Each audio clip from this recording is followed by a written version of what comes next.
দিনের বেশিরভাগ সময়টাই তো আমার কিচেনে কেটে যায়, বাট আজ মনে হচ্ছে সারাটা দিন কিচেনে আমি কাটিয়ে দিয়েছি। হায় আমি প্রতিথি।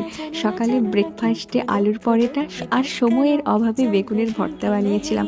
এক ষাঁড় কাটছিল সকাল থেকে, আর তা কমপ্লিট করে ওকে টিফিনে রেডি করে দিতে দিতে যখন দেখি আমার সকাল থেকেই হয়ে গেছে বেসিনের মধ্যে এক বেসিন বাসন।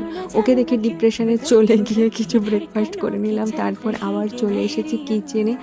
আর মাছটা আগে থেকে বের করে না রাখলে তো রান্না করাই যাবে না, বরফ হয়ে যায়। আর আজকের পুঁই শাক দিয়ে সর্ষে দিয়ে একটা তরকারি বানিয়েছিলাম, আর এইদিকে বানিয়েছিলাম সর্ষে ইলিশ। আজ দুর্দান্ত হয়েছিল প্রত্যেকটা রান্না, নিজের আর কত প্রশংসা করব।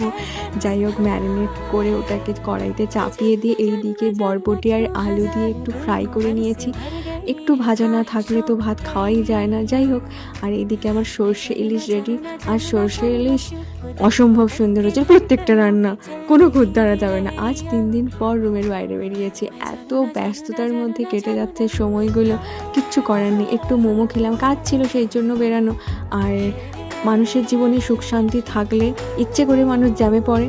আর রাতের এই চায় বাগান দেখে সৎসঙ্গ হচ্ছিল, 2 সেকেন্ড দাঁড়িয়ে তারপরে বাড়ির দিকে রওনা দিয়েছি। না না, এখানেই দিনটা শেষ হলো না তো, আরও বাকি আছে। আর কয়েকদিন হচ্ছে এইটা ইউজ করছি, দেখা যাক 2-4টে চুল যদি বাঁচানো যায়। রাতের ডিনারে বানিয়েছিলাম ভাপা ডিম দিয়ে ডিমের ঝোল আর ভাত, আর সকালের একটুখানি আলু বরবটি ভাজা ছিল, ওটা দিয়েই আজকে ডিনার সারলাম। দিনটা যা কেটেছে আর বলার নয়। Thank you for watching.